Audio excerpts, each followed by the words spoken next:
காலத்தை பிரயோஜனப்படுத்திக் கொள்ளுங்கள். நமக்கு ஒரு எச்சரிக்கையை கொடுக்கிறார். உன் ஃபேமிலி பிரிந்து கிடக்கிறது, உன் பைனான்ஸ் பொசிஷன் பிரிந்து கிடக்கிறது, உன் சந்தோஷம் பிரிஞ்சு கிடக்கு, உன் நோக்கங்கள் ஃபியூச்சரை குறித்து போன வருஷம் சிந்திச்ச 2024 எனக்கு ஒரு விடிவு காலத்தின் ஆண்டாக இருக்கும். வேத வசனம் கரெக்ட் தான். என்ன பண்ணுவீங்க? உன் ஒளி வந்ததுன்னு சொல்றாரு. ஆனா எத்தனை பேருக்கு ஒளி வந்திருக்கு? வேதத்தின் ஒளி. எத்தனை பேர் போன வருஷத்தோட இந்த வருஷம் நான் நல்லா இருக்கேன்னு சொல்ற ஒரு சான்ஸை பெற்று இருக்கிறீங்க? ஆனா நான் சொல்ல முடியும், நான் நல்லா இருக்கேன். போன வருஷத்தை காட்டில இந்த வருஷம் அதிக உதவி செய்து, அதிக பலன் அடைஞ்சிருக்காங்க, வெற்றி பெற்று இருக்கிறாங்க. குழந்தை பிறக்காதவர்களுக்கு குழந்தை பிறந்திருக்கு, திருமணம் ஆகாதவர்களுக்கு திருமணம் ஆயிருக்கு.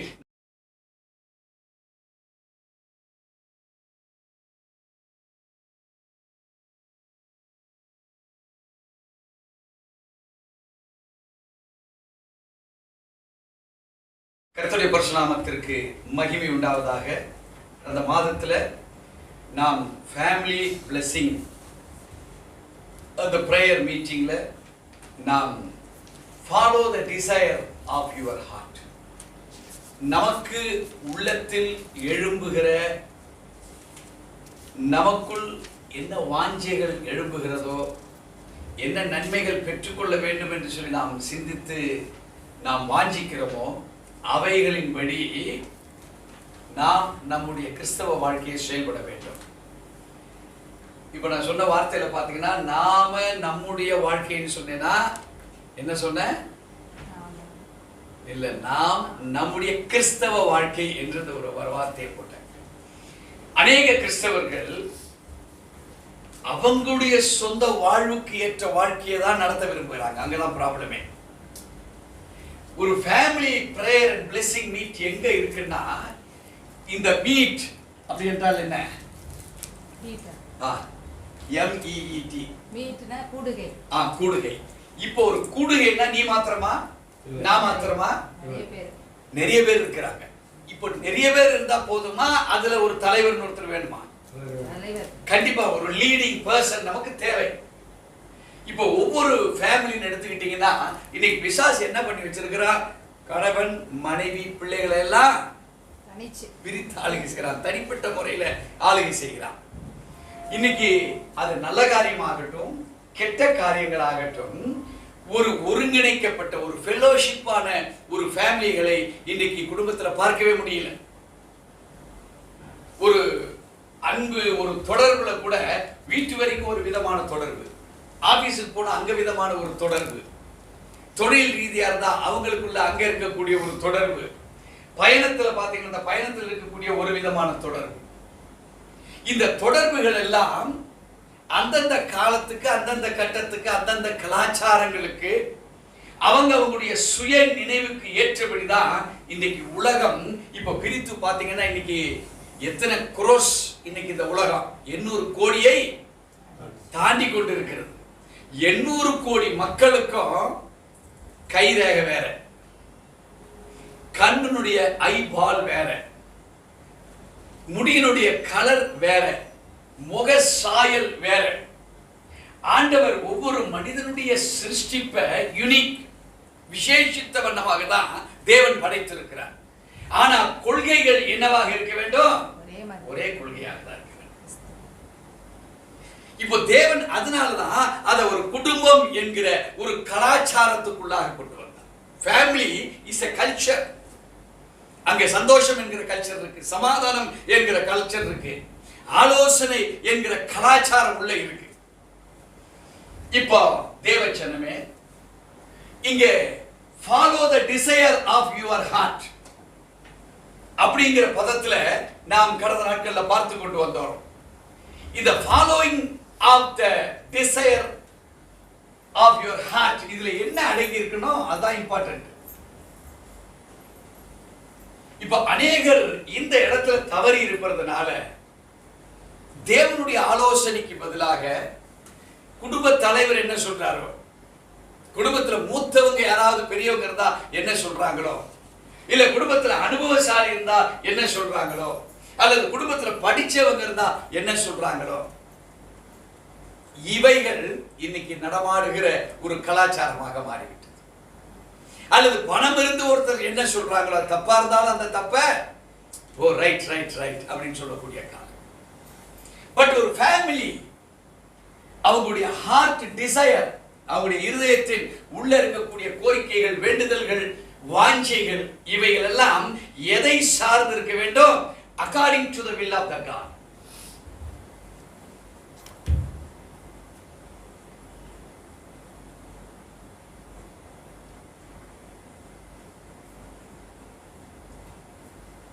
இந்த will of God very important. So உள்ளத்துல நம்ம நினைக்கிற பல காரியங்கள், அந்த நினைச்சுக்க ஒரு காரியத்தை, அந்த காரியத்தை செய்யலாமா செய்யக்கூடாதா? செய்யணும்னா எப்ப செய்யணும்? இன்னாரு கூட நான் செய்ய விரும்புகிறேன், அது ஆண்டவர் ஏற்றுக்கொள்கிறாரா? இப்படி பல காரியங்களை நீங்க உங்க உள்ளத்துல எழும்பின அந்த கேள்விக்கு இங்கே according to the will of the God இருக்கா இல்லை? இவைகளை நாம் ஆராய்ந்து அறிந்து நம்முடைய வாழ்வுல நம்முடைய வாழ்க்கையை செயல்படுத்த வேண்டும். அருமையான தேவ ஜனமே, இன்னைக்கு நம்முடைய வாழ்வுல 1 தீமோத்தேயு 2ஆம் அதிகாரத்தை பார்க்க போகிறோம்.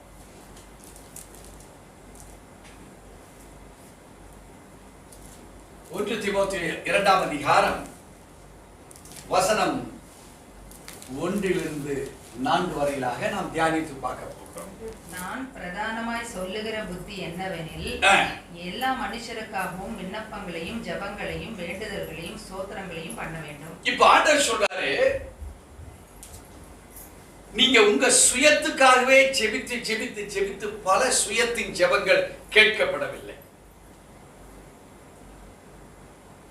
இப்ப நீங்க மாத்திரம் பிரமாதமா ஒரு இடத்துல இருந்தீங்கன்னா சுத்தி இருக்கிறவன் தரித்திரவானா இருந்தா அத்தனை பேர் சேர்ந்து உங்களை கொன்றுவான், உங்களை வாழ விட மாட்டான். பழைய ஏற்பாடின் காலங்கள்ல வேதமே சொல்லியிருக்க அந்த வசனம் உங்களுக்கு அப்புறமா நான் எடுத்து கொடுக்குறேன். உங்க வீட்டுல ஒரு ஆகாரத்தை செய்யறீங்க, பக்கத்து வீட்டுல பசியா இருக்குதுன்னு உங்களுக்கு தெரியுது, செய்த ஆகாரத்தில் முதல் பங்கை கொண்டு போய் அவங்களுக்கு கொடுத்துருவாங்க. Very important. இப்போ ஒரு ஃபேமிலி அது பிளெஸிங் ஒரு மீட்டிங்கா மாற வேண்டுமானால் உங்க சோர்ஸ் ஆஃப் பிரேயர், நம்ம சோர்ஸ் யாரு? இயேசு கிறிஸ்து.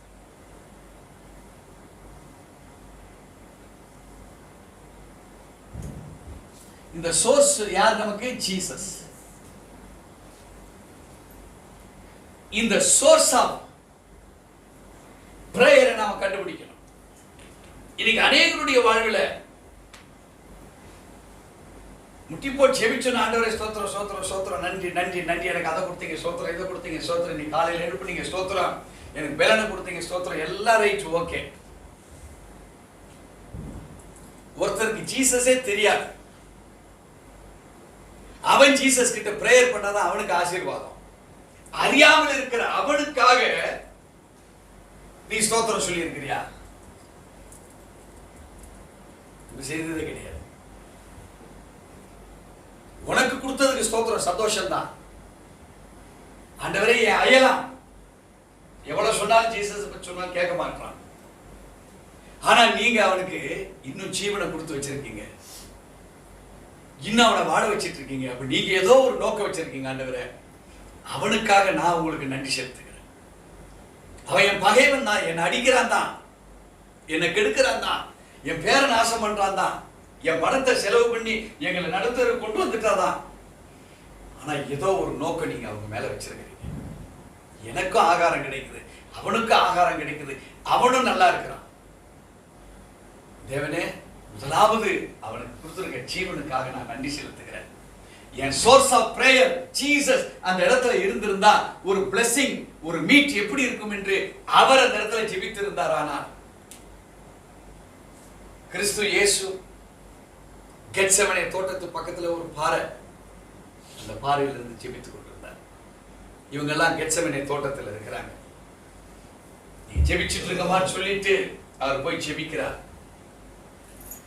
நிச்சயமா எதுக்காக ஜெபிச்சிருப்பாரு? அவரை சிலுவையில அறைய போறாங்க. அரைந்து என்ன சாவடிக்க போறாங்களே அப்படின்னு இருக்கா ஜெபிச்சிருப்பாரா? தெரியாத அவங்க செய்ய போறாங்க. ஆண்டவரே, இந்த சித்தம் எனக்கு தெரியும், உங்களுக்கும் தெரியும், நிறைவேற காலம் வந்துருச்சு. ஆண்டவரே, அங்க சிலுவையில போய் நான் பேசுற வார்த்தைகள் இருக்கட்டும், இப்ப நான் அவங்களுக்காக மன்னிப்பு கேட்கிறேன். ஒருபோதும் பிதாவாகிய தேவனை என்ன நீங்க எதுக்கு அனுப்புனீங்களோ என் காரியத்தை நான் முடிச்சேன். என்னை கொல்ல போறவனுக்காகவும் இப்ப நான் ஜெபிக்கிறேன். அவனோ அவன் குடும்பங்களோ அவனுடைய சந்ததிகளோ அவனால் இருக்கிற ஜனங்களோ பாவத்துக்குள் தள்ளப்பட்டவர்களாக இருந்திருக்க கூடாது. அவங்களுக்காக நான் நன்றி செலுத்துறேன், ஸ்தோத்திரம் செலுத்துகிறேன். அவங்களை கொண்டு நீங்க வைத்திருக்கிற சித்தம் நிறைவேற போகுது. எத்தனை பேர் இந்த கான்செப்ட்ல ஜீசஸ் ஜெபிச்சிருப்பாருன்னு நினைக்கிறோமோ, அந்த நினைவு இருந்தா நம்ம சோர்ஸ் ஆஃப் பிரேயர் ஜீசஸை போல இருக்கும். இனிமேல் இதுவரைக்கும் நம்ம எப்படி இருந்தோமோ தெரியாது. நான் அதிகமா ஜெபிக்கிறதுக்கு காரணம் யாருக்காக ஜெபிப்பேன்னு பார்த்தீங்கன்னா, என்னை கெடுத்து குட்டிஷவராக நான் பாருங்க, அவனுக்காக நான் ஜெபிச்சிட்டு இருக்கிறேன். என்னை லாஸ்ட்ல கொண்டு போனவங்களுக்காக நான் ஜெபிச்சு கொண்டிருக்கிறேன். என் பேரை ரிப்பேர் பண்றவங்களுக்காக நான் ஜெபித்துக் கொண்டிருக்கிறேன். ஏனென்றால் இதுதான் தேவன் அவங்களை ஒரு மறுரூபப்படுத்துகிற ஒரு பிரேயர். தன் ஜனங்கள் சீஷர்களோடு கூட வாழ்ந்த ஜனங்களுக்காக அவர் போய் கேட்கிறார், ஏம்பா ஒரு மணி நேரமாவது கண் விழித்து ஜெபிக்க கூடாதா? அந்த சீஷர்களுக்கு சத்தியம் தெரியல. என்ன வந்துச்சு அவங்களுக்கு? நித்திரை வந்துச்சு. ஏன்னா ஜீசஸ் ஒருவர் ஜெபிக்கிறார், அவரோடு கூட இந்த சீஷர்கள் ஜெபித்திருந்தா, இந்த சீஷர்கள் எந்தெந்த கண் நோக்கங்களிலே சத்தியத்தை இயேசு கிறிஸ்து சீஷர்களுக்கு வெளிப்படுத்தினாரோ அந்த வெளிப்படுத்தல் இருந்தா இந்த உலகம் இன்னை வரைக்கும் டிலே ஆயிருக்குமா ரட்சிப்பு? உங்களை ஒரு கேள்வி, தேவஜனமே, நம்மளும் ஒரு சீஷர்கள் ஸ்தானத்துல நமக்கு எவ்வளவு காரியங்களை ஆண்டவர் கற்றுக் கொடுத்திருக்கிறார். நீங்களும் நானும் இன்னை வரைக்கும் அந்த ஜெபத்தை ஒரு மணி நேரமாவது நீங்க கண் விழிச்சு ஜெபிக்க கூடாதான்னு சீஷர்கள் கேட்ட கேள்வி அதோட முடிந்ததா? என்னைக்கு வெளிச்சம் உண்டா கடவுதே என்று சொன்னாரோ அந்த வெளிச்சம் நிற்பதற்கு அவருடைய வார்த்தை இன்னும் நிக்கல. அதனால்தான் வெளிச்சம் இன்னைக்கு இருக்கு. தேவச்சனமே, ஜெபமும் ஒரு பிளஸிங், ஒரு மீட்டும் அங்க உள்ள அடங்கி இருக்கு. இத்தனை கிறிஸ்தவர்கள் நாம் எழுப்பி இருக்கிறோம். தேசத்துக்கு ஜெபம் சொல்றோம், ரட்சிக்கப்படாதவர்கள் ரட்சிக்கப்பட வேண்டும் என்று நாம ஜெபம் சொல்றோம். ஆனா கிரைஸ்ட் சென்டர்ட் பிரேயர் லைஃப் உன் குடும்பத்தில் வந்திருக்கா? நம்ம பெற்றிருக்கிற பிள்ளை சிறு குழந்தை, அதை பார்த்தா கூட எதையோ ஒரு கிளுகிழுப்ப காமிச்சு அதுக்கு சந்தோஷப்பட வைக்கிறமேன்னு சொல்றமே தவிர, ஆனா ஜீசஸ் என்கிற வார்த்தையை சொல்லி அதை சந்தோஷப்பட வைத்து பாருங்களேன். அது மைண்ட்ல இப்ப ஜீசஸ் இறங்கிருச்சு. அந்த வித்து வீணா வளருமா? ஒருபோதும் வளராது. நீ அடுத்து ஜீசஸ் சொல்லும் போது எங்கேயோ இருக்கிற குழந்தை ஓடியாரம், அம்மா ஜீசஸ் அன்னைக்கு எனக்கு சொல்லி கொடுத்தீங்க, யாருக்கு சொல்லி கொடுத்தது? இங்கே தீமோத்தேயுவுக்கு இங்கே மகிமையாய் ஒரு எழுதுகிற ஒரு எழுத்துதான், நான் பிரதானமாய் சொல்லுகிற புத்தி என்னவெனில். எவ்வளவு அழகா இந்த எழுத்து உருவாக்கப்பட்டிருக்கு பாருங்க. நான் பிரதானமாக சொல்லுகிற புத்தி என்னவெனில், எல்லா மனுஷருக்காகவும் விண்ணப்பங்களையும் ஜெபங்களையும் வேண்டுதல்களையும் ஸ்தோத்திரங்களையும், it is our duty conscious. It is the source prayer of the Lord Jesus Christ to us. நாம எத்தனையோ ஸ்தோத்திரம் சொல்றோம், எத்தனையோ நன்றி சொல்றோம் ஆண்டவருக்கு. வீட்டுல கூட ஒரு ஜெப கூட்டம் வைக்கிறோம். யாராவது ஒரு வீட்டுல, பாஸ்டர் 10 வருஷமா இந்த குடும்பத்துக்காக ஜெபிச்சுட்டு வந்தேன், இந்த குடும்பத்துல ஒருத்தர் ரட்சிக்கப்பட்டாங்க பாஸ்டர், அதற்காக இன்னைக்கு என் வீட்டுல ஜெப கூட்டம். ஒரு மனுஷனை காமிங்க எங்கன்னா, ஒரு மனுஷன் ஒரு குடும்பம் வீட்டுல எங்கேயாவது வேற எதுக்கும் ஜெபம் கூட்டம் இல்லை. இன்னைக்கு எங்க வீட்டுல ஒரு ஃபேமிலிக்காக ஜெபிச்சுட்டு வந்தேன். போன வாரம் அவங்க ஞானஸ்தானம் எடுத்துட்டாங்க. அந்த குடும்பத்துல ஒருத்தர், 10 பேர் இருக்கிற ஃபேமிலி. இது வரைக்கும் எனக்கு தெரிஞ்சு எந்த வீட்லயும் எந்த பிரேயர் மீட்டிங்லயும் ஒரு ஆத்மா ரட்சிக்கப்பட்டது, அது எங்களால பேசி ஜெபித்து அவங்களுக்கு சொல்லி ரட்சிக்கப்பட்டாங்க என்பதற்காக எங்க வீட்டுல இந்த ஜெப கூட்டத்தை வச்சிருக்கேன்னு யாருமே சொல்றதுக்கு பட் வேதம் நமக்கு கற்றுக் கொடுக்கிற ரகசியம் என்ன? இங்கே மறுபடியும் சொல்லுகிறேன், நான் பிரதானமாய் சொல்லுகிற புத்தி என்னவென்று, the supermost, the powermost, பிரதானமாய் சொல்லுகிற புத்தி என்னவெனில், எல்லா மனுஷருக்காக. who are that all the people? யார் அவர்கள்? எல்லா மனுஷர்களுக்காகவும் என்று சொல்லப்பட்டிருக்கு. முதலாவது கைவிடப்பட்டவர்கள், பிரச்சனைக்குரியவர், போராட்டத்துக்குரியவர். உன் ஃபேமிலியில என்னைக்கு நீ மற்றவனுக்காக செபிக்க ஆரம்பிக்கிறீர்கள், அன்னைக்கு நம்ம லைஃப்ல ஒரு ரெவல்யூஷன் ஸ்டார்ட் ஆயிடுச்சு, ஒரு ரெவலேஷன் ஸ்டார்ட் ஆயிடுச்சு. ரெவல்யூஷன் என்றால் புரட்சி. உன் ஜெபத்துல ஒரு புரட்சி ஸ்டார்ட் ஆயிடுச்சு. ரெவலேஷன் என்றால் ஒரு வெளிப்பாடு ஸ்டார்ட் ஆயிடுச்சு. எந்த குடும்பத்தை அவங்க தேசணும், அதுனோ இதுனோ என்னன்னோ விடுவான். தேவச்சனமே, the source of prayer, who is Jesus, அவர் பிரகாரம் ஜெபித்தது உண்டா? இங்கே உணர்ந்த அப்போஸ்தலனாகிய பவுல் எழுதுகிற ஒரு கடிதம். தொடர்ந்து வேதம் சொல்லுகிற 2வது வசனத்தை வாசிக்க கேட்போம். நாம் எல்லா பக்தியோடும் நல் ஒழுக்கத்தோடும் கலகம் இல்லாமல் அமைதலுள்ள ஜீவனம் பண்ணும்படி ராஜாக்களுக்காகவும் அதிகாரமுள்ள யாவருக்காகவும் அப்படியே செய்ய வேண்டும். தேவச்சனமே, நம்ம தேசத்துக்காக ஜெபிக்கிறாங்க, ஆளுகை செய்கிற ராஜாக்களுக்காக, மந்திரிகளுக்காக, பிரதம மந்திரிகளுக்காக நாம் ஜெபிக்கிறோம், இல்லைன்னு சொல்லல.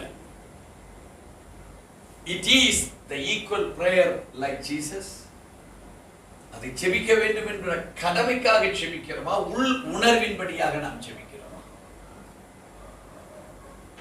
இல்ல வரிசைப்படுத்தி ஜெபிக்கிற ஒரு 10 ஜெப குறிப்புல அதிகாரிகளுக்காக இதுவும் ஒன்று அப்படியே என்று சொல்லி நாம் ஜெபிக்கிறோம்.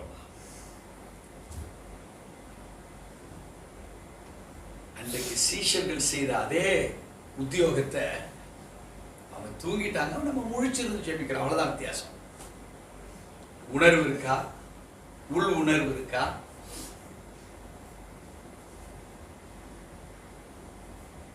இந்த மாதிரிலாம் பிரேயரை நம்ம செய்ய ஆரம்பிச்சாதான் அதுதான் ஃபேமிலியா மாறுது. ஒரு ஆதாமுக்குள் இருந்த ஒரு ஏவா, இவர்கள் இருவரும் ஒரு ஃபேமிலி என்றால், அந்த வித்திலிருந்து பிறக்கப்பட்டு இன்னைக்கு 800 கோடியை தாண்டி கொண்டிருக்கிற இந்த உலக மக்கள் மத்தியில உன்னை என்னை விசேஷமா தேர்ந்தெடுத்திருக்கிறாரே. ஒரு ஜெபமும் வித்தியாசமா இருக்க வேண்டாமா? விசேஷமா இருக்க வேண்டாமா? நம்ம ஜெபத்துல மேக்சிமம் சுயத்துக்கு உண்டானவைகள் சிந்திக்கிறவர்களாக நாம் இருக்கோம். தேவன் நம்ம எங்க பார்க்கிறாரு, எப்படி பார்க்கிறாரு? என்னுடையவனா இல்ல என்னுடையவளா? இவங்க தண்ணீரை கடக்கும் போது நான் அவங்களோட இருக்கணுமே. அது என்ன தண்ணீர்? பிரச்சனைகளும் போராட்டங்களும் நிறைந்த தண்ணீர். அது எப்படிப்பட்டது? இவங்க மற்றவங்களுக்காக ஜெபிக்கிறாங்க, சுயத்துக்கு இவங்க ஜெபிக்கல. அவங்க அக்கினியில் நடந்தா வேகாத இருக்கணும், அவங்களுக்காக நான் இருக்கிறேன். Jesus will keep his eyes upon us. அவருடைய கண்கள் நம்ம மேல வைப்பார். உங்க போராட்டங்களை மாற்றுகிற வல்லமை அவர்கிட்ட நமக்குள்ள வரும். நமக்குள்ள இருக்கக்கூடிய கிரியைகள் தெய்வீகமற்றவைகள்லாம் நம்மளை விட்டு விலகும்படி செய்வார். Many prayers are not answered till today.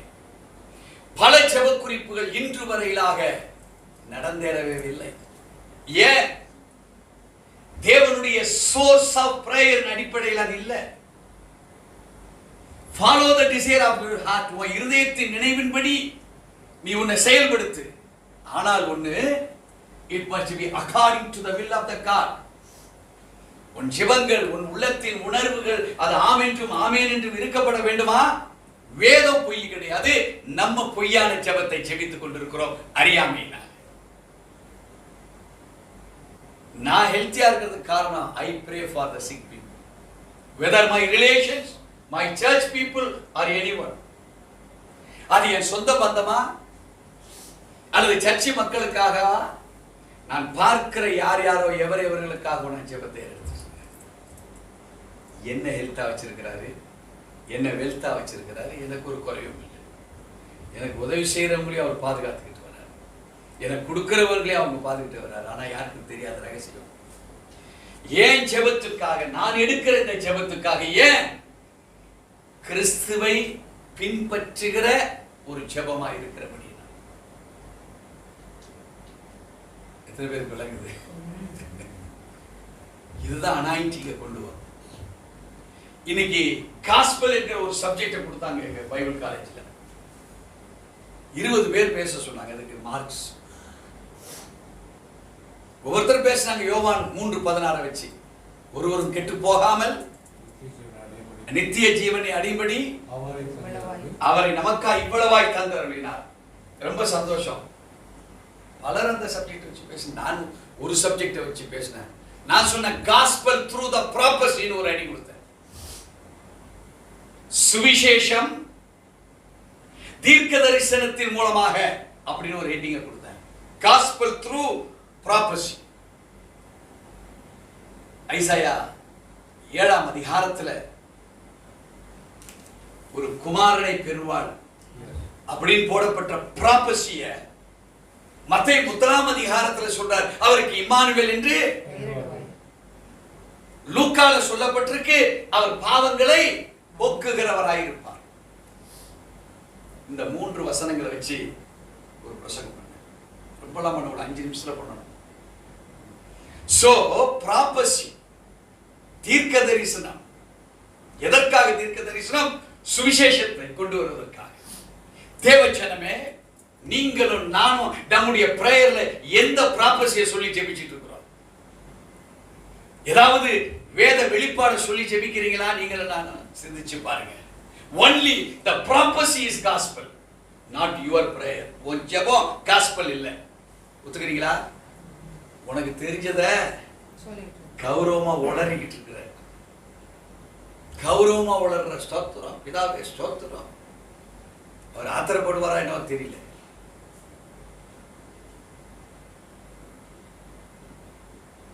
So our prayers should be answered through the prophecy of the Bible. அவர் என்ன பேசினாரோ is prophecy. The word is prophecy. The scripture is prophecy. So பைபிள்ல எதையுமே தெரியாம ஏறெடுக்கிற ஜெபங்கள் ஆண்டவர் நம்மளை குற்றப்படுத்த மாட்டார், குறை சொல்ல மாட்டாரு.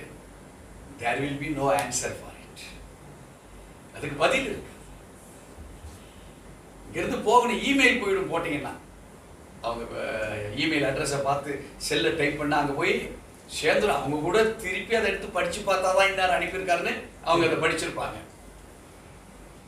ஜெபம் அப்படி அல்ல. நீங்க போடுற ஒவ்வொரு ஜெபமும் அவருக்கு தெரியும், ஆனா ஆன்சர் இருக்காது. ஏன் ஆன்சர் இருக்காது? அந்த ஆன்சர் சத்தியத்தின்படி தான் அவர் நமக்கு கொடுக்க முடியும்.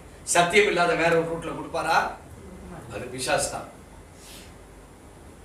தேவச்சனமே, இங்க 2வது வசனம் நமக்கு மிக அருமையாக நமக்கு அது விளக்குகிறது.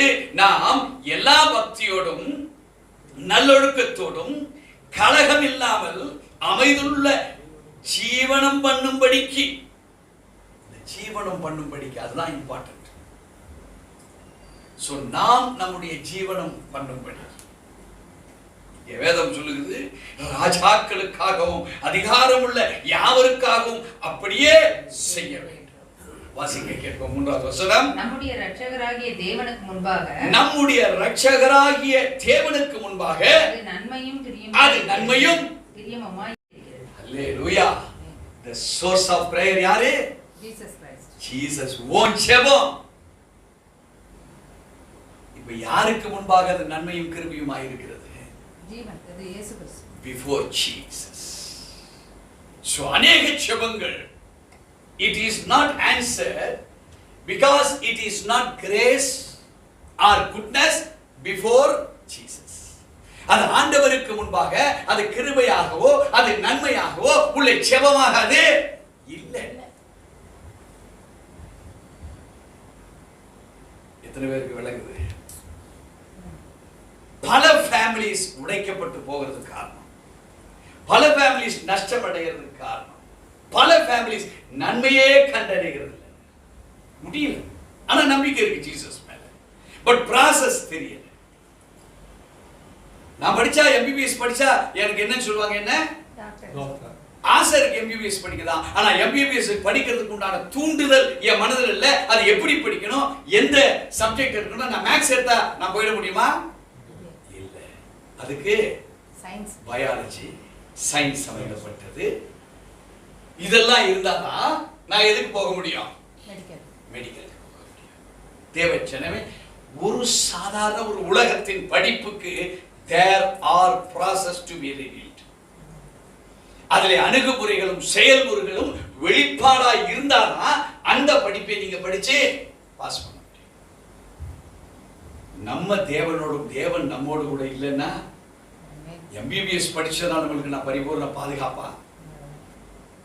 Our prayers should be answered. நம்முடைய ஜெபங்கள் பதிலளிக்க கூடியதாக இருக்கிற ஒரு ஜெப வாழ்க்கையை தான் நீங்களும் நானும் வாழ்ந்தோம் என்றால் ஃபேமிலி பிரேயர் என்கிற ஒரு பிரேயரை நீங்க கம்ப்ளீட் பண்ண முடியும். இங்கே இந்த 3வது வசனம் மிக தெளிவாய் சொல்லுகிறது, நம்முடைய இரட்சகராகிய தேவனுக்கு முன்பாக நீ எந்த ஜெபத்தை எப்படி ஜெபிப்பாயோ அதன்படி ஜெபிப்பாயானால் அது நன்மையும் பிரியமும் அது இருக்கும் என்று வேதம் சொல்லுகிறது.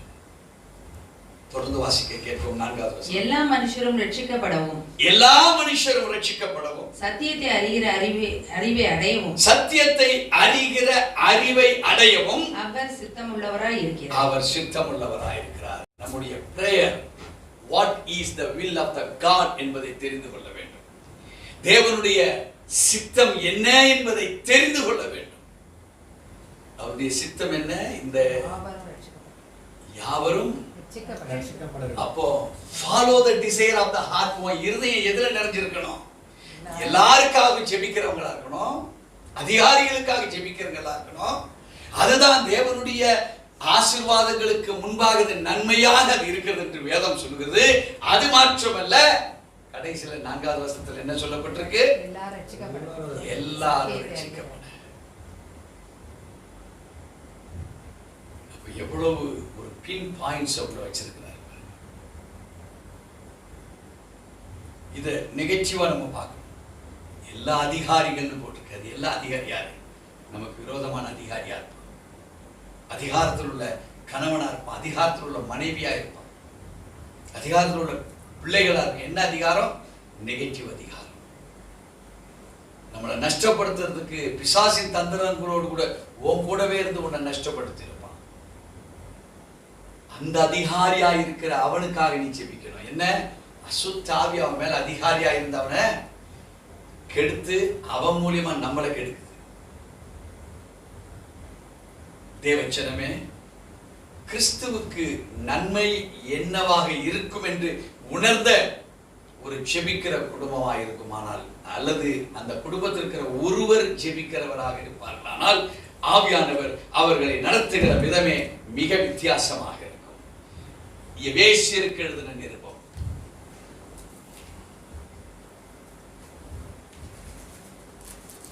5ஆம் அதிகாரம்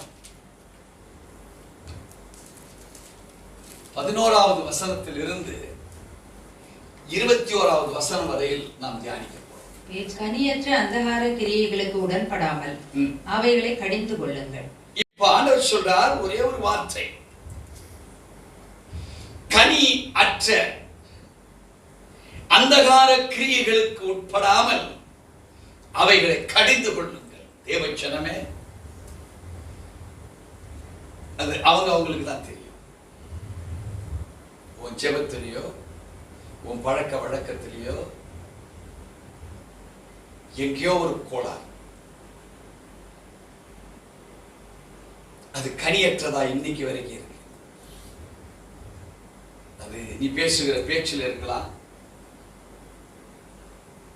அது மனைவி பேசுறதுனால கணவனுக்கு பிடிக்காம இருக்கலாம், கணவர் பேசுறதுனால மனைவிக்கு பிடிக்காமல இருக்கலாம்.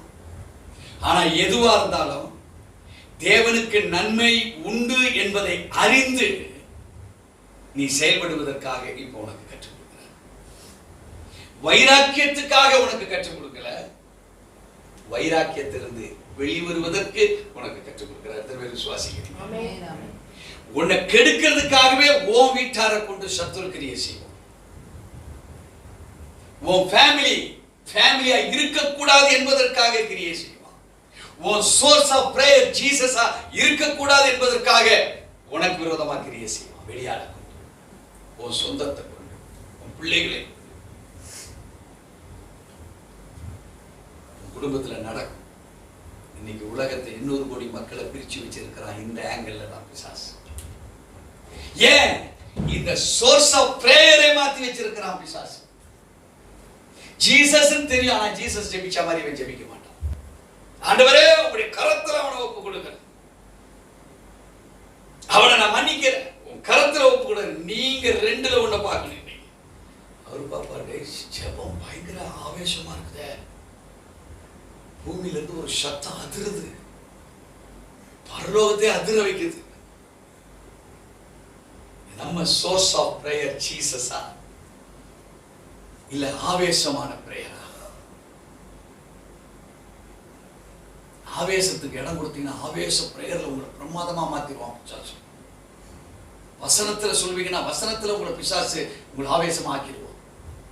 நியாயம் பேசுவீங்க, நல்ல நியாயம் பேசுவீங்க, நியாயத்துல உங்களை உருவாக்கிடுவான் பிசாசு. ஏமாந்துடாதீங்க, யாரையும் ஏமாந்துடக்கூடாது.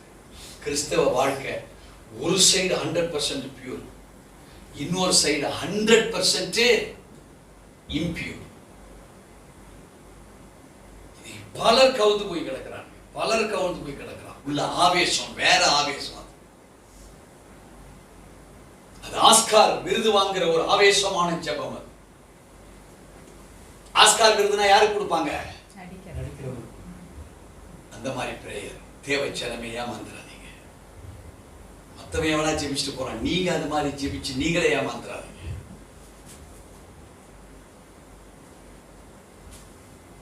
நம்மளை நிதானப்படுத்தி பார்ப்போம், நான் யார்? நீங்க உங்களை அறிஞ்சாதான் கிறிஸ்துவுக்குள்ள உங்க சோர்ஸ் நீங்க அறிய முடியும்.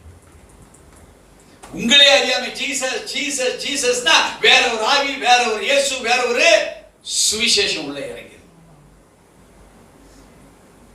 உன் மைண்ட் டிஸ்டர்ப் ஆகுதா? பிசாசு உன்னை ஜெயிக்க பார்க்கணும். உன் மைண்ட் சோர்வடையுதா? பிசாசு ஜெயிச்சுக்கிட்டு இருக்கிறான். ஜெயிக்க பார்க்கிறவன் இப்ப என்ன செய்யறான்? ஜெயிச்சுக்கிட்டு இருக்கிறான். விளங்குதுங்களா? கோடிகள் நஷ்டப்பட்டாலும் தூக்கி போடாத ஒரு கோடியில, ஒரு கோடி நஷ்டம் பாஸ்டர், அதே பார்த்துட்டு இருக்காத, தூக்கி போட்டு ஒரு கோடியில அத உன் நஷ்டம் உன் கண்ணுக்கு தெரியக்கூடாது. பிசாசு உன்னை கவலைப்பட வைப்பதற்கு செய்த காரியம் அவன். உன் பிரேயர் ஆண்டவருக்கு முன்பாக டூப்ளிகேட்டா மாறிடும். இதுவரையில் எந்த நஷ்டமா இருந்தாலும் அதை குப்பை என்று எண்ணுங்க. உங்க வாழ்க்கையில பிசாசு தோற்று போவான். உனக்கு இடைஞ்சல் கொடுத்தவன் இருக்கிறானா? கவலை மைண்ட் எடுத்து தூக்கி போடு. பிசாசு உங்களை மைண்ட்ல ஆக்கிரமிப்பு பண்ண வச்சு பார்த்தா அதன் மூலியமா ஹார்ட் அட்டாக் வரும், ஃபெயிலியர்ஸ் ஆகும்.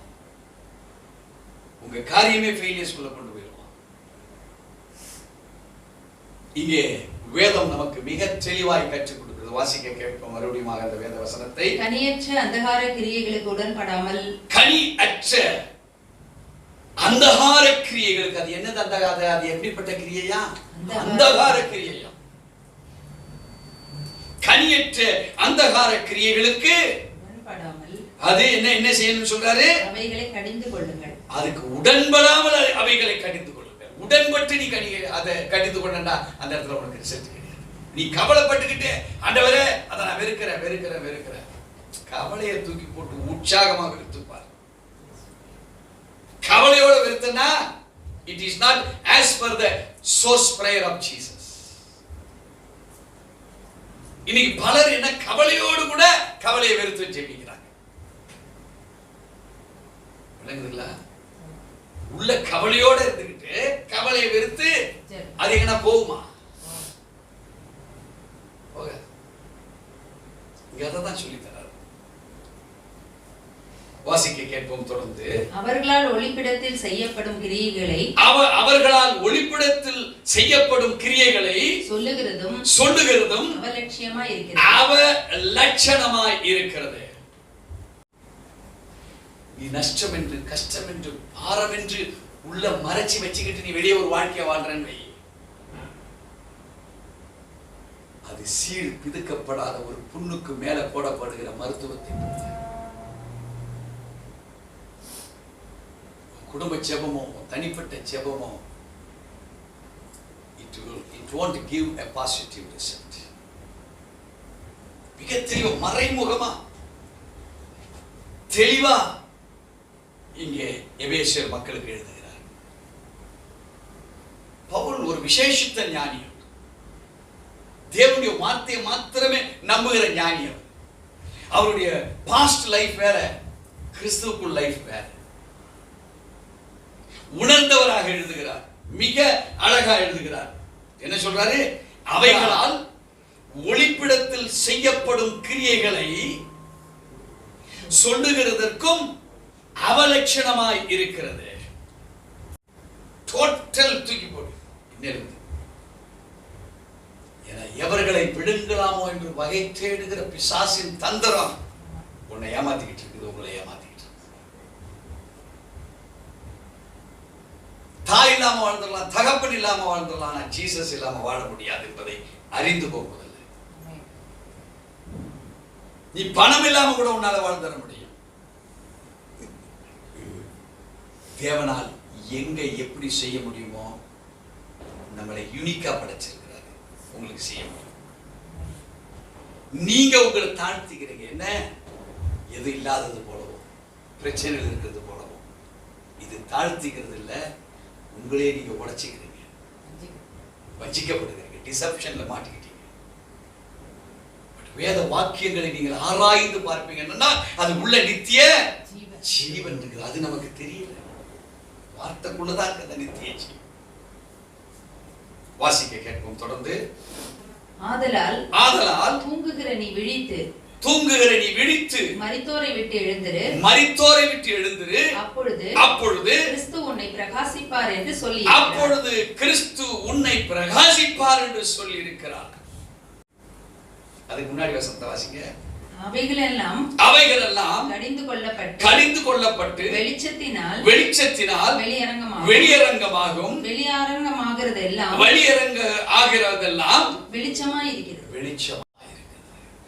உனக்குள்ள ஒளிந்த கவலை, பிரச்சனை, போராட்டம் இல்ல இல்ல இல்லங்கிற சிந்தையை உன் கையில கொடுத்து உன்னை இருள வச்சிருந்தது, அதை தூக்கி வெளிச்சத்தை கொண்டு வா. இல்லைங்கிறத தூக்கி வெளிச்சத்தை கொண்டு வா.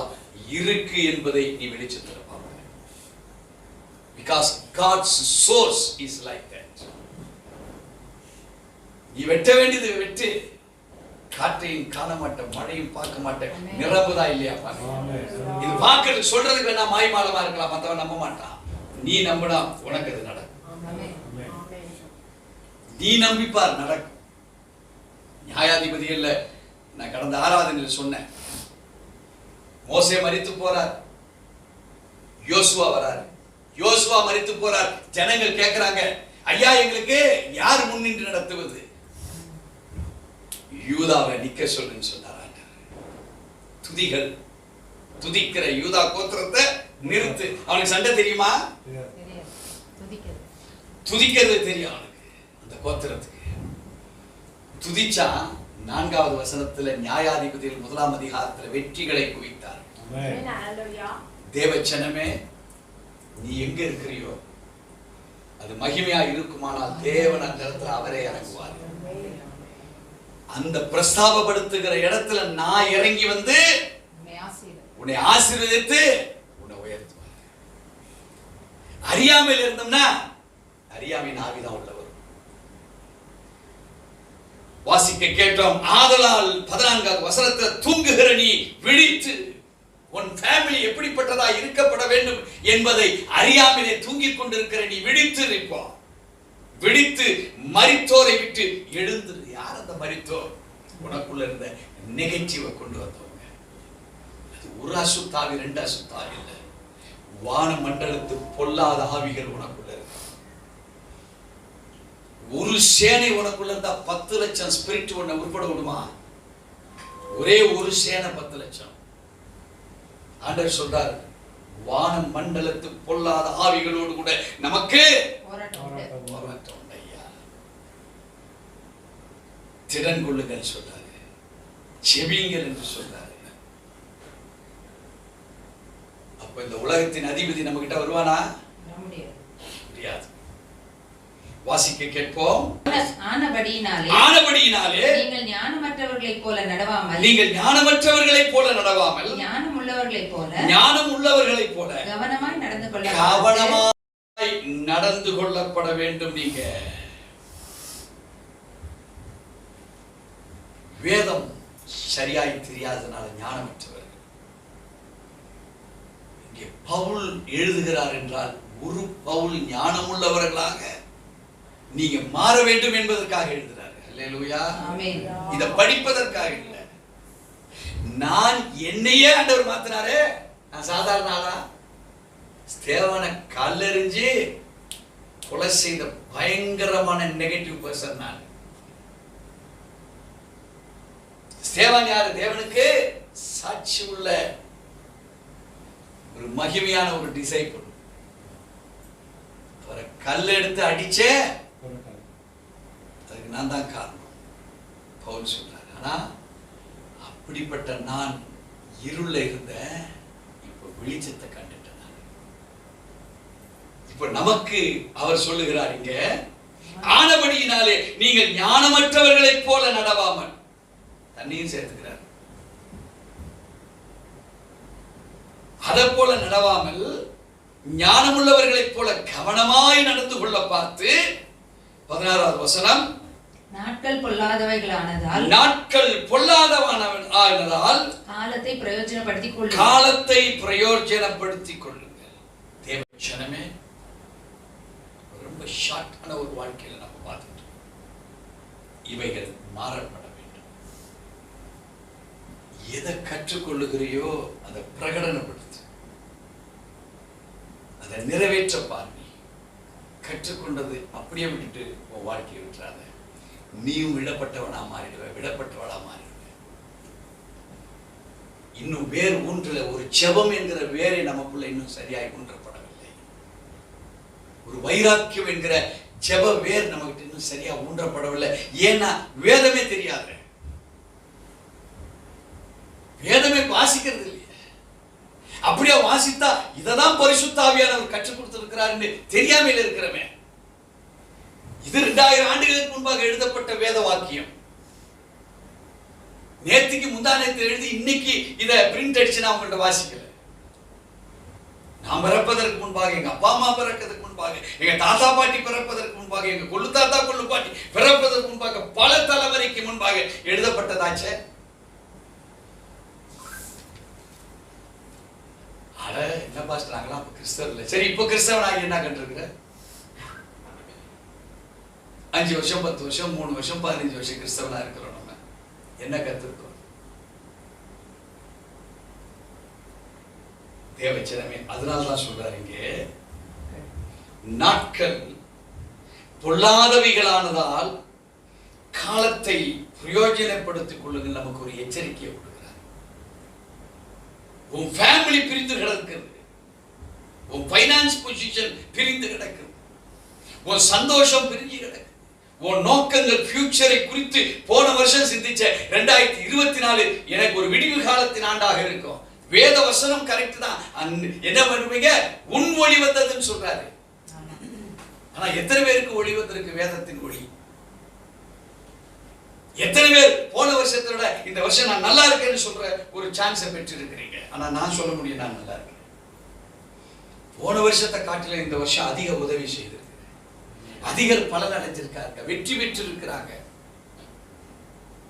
குழந்தை பிறக்காதவர்களுக்கு குழந்தை பிறந்திருக்கு, திருமணம் ஆகாதவர்களுக்கு திருமணம் ஆயிருக்கு. நான் கொடுக்கிறேன். இப்ப கூட ஒரு பத்திரிகை எனக்கு வந்திருக்கு. பத்திரிகையில வரக்கூடிய நாளன்று நிகழ்ச்சி நிரல்ல போட்டிருக்கு, திருமண உடன்படிக்கை நடத்துபவர் bishop reverend doctor G Benjamin Salmon, charismatic Anglican church of India. விசுவாசத்தோடு கூட ஏற்றுக்கொள்கிறாங்க, அன்போடு ஏற்றுக்கொள்கிறாங்க. என் prosperity through Lord Jesus Christ பரவி கொண்டிருக்குது. மற்றவர்கள் பெற விரும்புகிறாங்க என்கிட்ட இருந்து. நான் மகான் கிடையாது, பரிசுத்தவான் கிடையாது. இன்னைக்கு என்னவோ அதுதான் என் பங்கா இருக்கு, வேற ஒண்ணும் கிடையாது. இன்னும் கிறிஸ்துவுக்குள் வளர விரும்புகிறேன், இன்னும் வேத வியாக்கியானங்கள் கற்றுக் கொடுக்க வேண்டும் என்று விரும்புகிறேன். ஆனா விருப்பத்துக்கு ஏற்றபடி சத்தியத்தை விதைச்சிட்டு ஒரு பவுல் இந்த சபையில் எழும்பட்டுமே, ஒரே பவுல் எழும்பட்டுமே இந்த சபையில. இன்னைக்கு இன்னும் 2 வருஷம் ஆகட்டுமே, ஒரு பவுல் இந்த இடத்துல எழும்புனான்னா அவன் சொல்லுவான், சர்வ வல்லவர் தேவ சபையில நான் இருக்கப்பட்டவன். 2000 ஆண்டுகளுக்கு முன்பாக பிறக்கப்பட்ட ஒரு அப்போஸ்தலனாகிய பவுலுடைய வார்த்தைகள் இதில் பதிவாக்கப்பட்டிருக்குமானால், ஒரு பவுல் இந்த சபையின் மூலமாக எழும்புவானால், 2000 ஆண்டுகளுக்கு முன்பாக அப்புறம் இந்த உலகம் இருக்குமானால், அன்னைக்கு சர்ச் ஆஃப் தி ஆல்மைட்டி சொல்லப்படுமா சொல்லப்படாதா? இன்னைக்கு சனகரிப்பு சங்கம் இருந்தது என்று பேசப்படுகிறோமே, ஒருவேளை இந்த உலகம் இன்னும் இருக்குமானால், இங்கே எழும்புகிற ஒரு மனுஷனுடைய வார்த்தை, if it is the source of prayer from Lord Jesus Christ, வெளிப்பாடா விளங்கும் என்று நான் உங்களுக்கு உறுதியளிக்கிறேன். இங்கே வேதம் நமக்கு மிக தெளிவாய் சொல்கிறது, ஆகையால் நீங்கள் மதியற்றவர்களாயிராமல் கர்த்தருடைய சித்தம் இன்னதென்று உணர்ந்து கொள்ளுங்கள்.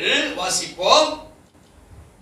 துன்மார்க்கருக்கு ஏதுவான மதுபான வெறி கொள்ளாமல், துன்மார்க்கத்திற்கு ஏதுவான மதுபான வெறி கொள்ளாமல், ஆவியினாலே நிறைந்து சங்கீதங்களினாலும் கீர்த்தனைகளினாலும் ஞான பாட்டுகளினாலும் ஒருவருக்கொருவர் புத்தி சொல்லிக்கொண்டு உங்கள் இருதயத்தில் கர்த்தரை பாடி கீர்த்தனம் பண்ணி நம்முடைய கர்த்தராகிய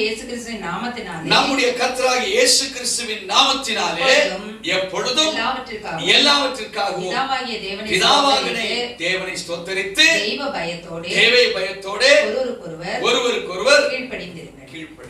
தேவஜனமே, குடும்பத்துக்குள்ள முதலாவது இந்த காரியத்தை நிறைவேற்றி,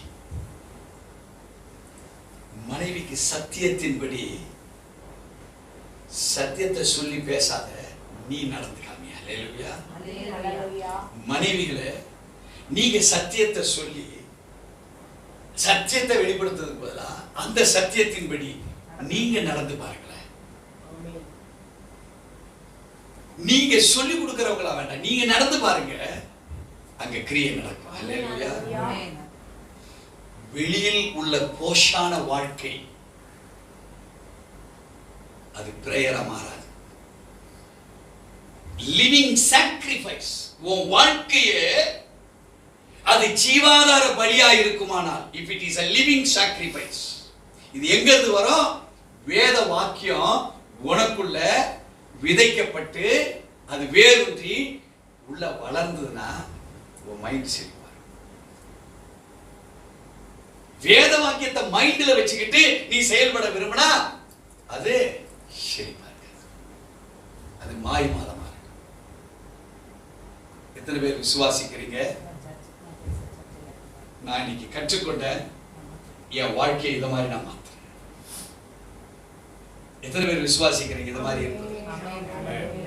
கர்த்தர் நம்மை ஆசீர்வதிப்பார். கண்களை மூடி நாம் தேவனுக்கு ஒப்பு கொடுப்போம். இப்ப நம்மை நாமே ஆண்டவருடைய சமூகத்துல ஒப்பு கொடுக்கப்படுகிற ஒரு நேரம். வேதம் என்ன சொல்லுது? Follow the desire of your heart. How? According to the will of the தேவனுடைய சித்தத்தின்படி நம்முடைய பிரேயர்ஸ். அதுக்கு தான் நாம இன்னைக்கு 1 தீமோத்தேயு 2:1-4 வரைக்கும் பார்த்தோம். எபேசியர் 5:11-21 வரையிலாக நாம் பார்த்தோம். So let us submit, commit, surrender in the gracious hands of the Lord. நாம் நம்மை தேவனுடைய கரத்துல ஒரு ஒப்படை. இதை நம்ம செய்கிற பொழுது நம்மளை அவர் நடத்துவார். விசுவாசிக்கிறீங்க? கண்களை மூடி இந்த அறிக்கையை சொல்லுவோம். ஆண்டவராகிய இயேசு சுவாமி, இதுவரை என்னுடைய வாழ்விலே வைராக்கியமான ஜெபத்தை ஜெபித்துக் கொண்டிருந்தேன். அந்த வைராக்கியத்துல தேவனுடைய சித்தம் இல்லை எனக்காக, என் குடும்பத்துக்காக, என் முன்னேற்றத்திற்காக, என்னுடைய வாழ்வாதாரத்துக்கு மாத்திரமே அந்த வைராக்கிய ஜெபம். ஆனால் இயேசுவோ ஆனால் இயேசு அவருடைய ஜெபத்திலே அவருடைய ஜெபத்தில் எதையெல்லாம் கொண்டிருந்தார் என்பதை எதையெல்லாம் கொண்டிருந்தார் அறிந்து புரிந்து கொள்வதற்கு அறிந்து புரிந்து கொள்வதற்கு 1 தீமோத்தேயு புஸ்தகத்திலும் 1 தீமோத்தேயு எபேசியர் புஸ்தகத்திலும் எபேசியர் புஸ்தகத்தில் அநேக காரியங்களை வெளிப்படுத்தியிருக்கிறார். அநேக காரியங்களை வெளிப்படுத்தி குறிப்பாக எல்லாவற்றிற்காகவும் எல்லாருக்காகவும் கிறிஸ்து எதை நன்மை என்று காண்பாரோ எதை நன்மை என்று காண்பாரோ அவைகளை இன்றைக்கு கற்றுக்கொண்டோம். அவைகளின்படியாய் இந்த உலகத்தில் இருக்கிற குறைபாடுகளுக்காக, இந்த உலகத்தில் இருக்கிற குறைபாடுகள் கற்றல் உள்ளவர்களுக்காக, கற்றுக்கொள்கிறவர்களுக்காக, எல்லா நன்மைகளுக்காக தேவ ஆவியானவர் 800 கோடி மக்களையும் தாண்டி இருக்கிற இந்த உலக மக்களுக்காக உம்முடைய வார்த்தையின்படி இந்த ஜெபத்தை ஏறெடுக்கிறேன். ஒரு ஃபேமிலி பிளெஸிங் எங்க இருக்குன்னா தேவனுடைய சித்தத்தின்படி ஜெபிக்கிற அந்த குடும்பத்துல தான் இருக்கு. ஒருவேளை என்னுடைய வைராக்கியமான ஜெபம் அது தேவனுக்கு பிரியம் உள்ளதுதான். ஆனா அது தேவ சாயலின் அடிப்படையா இல்ல. அவர் எதற்காக என்னை சிருஷ்டித்தாரோ அதன்படி எனக்குள்ள இல்ல. வேதத்தின் ரகசியங்கள் எனக்குள் பதிவு செய்யப்பட்டவைகள் எல்லாம் என்னுடைய அறியாமையினாலே உலக ஞானத்தை கொண்டிருக்குது. ஆனால் இன்றைக்கு வேதத்திலே நாம் வாசித்தோம் தேவ ஞானத்துக்கு சம்பந்தப்பட்டதாக இருக்க வேண்டும்.